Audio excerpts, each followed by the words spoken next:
അന്താരാഷ്ട്ര ആഭ്യന്തര ക്രിക്കറ്റിൽ നിന്ന് വിരമിക്കൽ പ്രഖ്യാപിച്ച ഇന്ത്യൻ ക്രിക്കറ്റ് താരം ശിഖർ ധവാൻ സമൂഹ മാധ്യമങ്ങളിൽ പങ്കുവച്ച വീഡിയോയിലൂടെയാണ് താരം വിരമിക്കുന്നതായി പ്രഖ്യാപിച്ചത്. തന്റെ കരിയറിൽ ഉടനീളം നൽകിയ സ്നേഹത്തിനും പിന്തുണയ്ക്കും ധവാൻ ആരാധകരോട് നന്ദി പറഞ്ഞു. വൈറ്റ് ബോൾ ക്രിക്കറ്റിലെ ഇന്ത്യയുടെ എക്കാലത്തെയും മികച്ച ഓപ്പണിംഗ് ബാറ്റ്സ്മാൻമാരിൽ ഒരാളാണ് ആഭ്യന്തര അന്താരാഷ്ട്ര ക്രിക്കറ്റിൽ നിന്നും വിടവാങ്ങുന്നത്.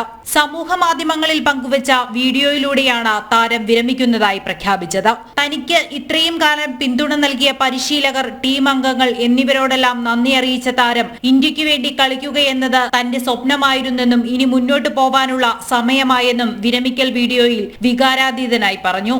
2010 ഓസ്ട്രേലിയക്കെതിരായ ഏകദിന മത്സരത്തിലൂടെയാണ് ധവാൻ ഇന്ത്യൻ ടീമിൽ അരങ്ങേറ്റം നേടിയത്. പിന്നീട് വെസ്റ്റ് ഇൻഡീസിനെതിരായി 4 ഏകദിനങ്ങളിൽ കൂടി അദ്ദേഹം ഇന്ത്യയെ പ്രതിനിധീകരിച്ചെങ്കിലും കാര്യമായി തിളങ്ങാനായില്ല.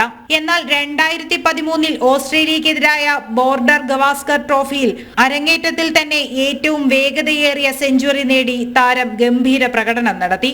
ടെസ്റ്റിൽ ധവാന്റെ തകർപ്പൻ തുടക്കമാണ് ഏകദിനത്തിലേക്ക് താരത്തെ തിരിച്ചു വിളിക്കാൻ വഴിയൊരുക്കിയത്. 2013 ചാമ്പ്യൻസ് ട്രോഫിയിൽ രോഹിത് ശർമ്മയ്ക്കൊപ്പം ഓപ്പണിംഗ് വിക്കറ്റിൽ ഇറങ്ങിയ ധവാൻ 363 റൺസ് നേടി പ്ലെയർ ഓഫ് ദി ടൂർണമെന്റ് സ്വന്തമാക്കുകയും ഇന്ത്യക്ക് കിരീടം നേടിക്കൊടുക്കുന്നതിൽ നിർണായക പങ്കുവഹിക്കുകയും ചെയ്തു. ICC ടൂർണമെന്റിൽ വളരെ മികച്ച റെക്കോർഡുള്ള അപൂർവം താരങ്ങളിൽ ഒരാൾ കൂടിയാണ് ധവാൻ. പുത്തൻ താരോദയങ്ങളും പഴയ ഫോമിലേക്ക് തിരികെ എത്താനാകാത്തതും ധവാന് ഇന്ത്യൻ ടീമിൽ നിന്ന് സ്ഥാനം നഷ്ടപ്പെടുന്നതിന് കാരണമായി. 2022 ഡിസംബറിൽ ബംഗ്ലാദേശിനെതിരായ ഏകദിന പരമ്പരയിലാണ് ധവാൻ അവസാനമായി ഇന്ത്യക്ക് വേണ്ടി കളിച്ചത്.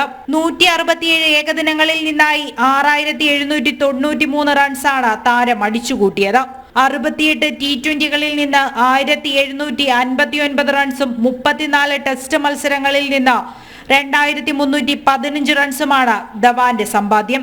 അന്താരാഷ്ട്ര ആഭ്യന്തര ക്രിക്കറ്റിൽ നിന്ന് വിരമിച്ചെങ്കിലും ഇന്ത്യൻ പ്രീമിയർ ലീഗിൽ ശിഖർ ധവാൻ തുടരും. സ്പോർട്സ് ഡെസ്ക്, ജനം.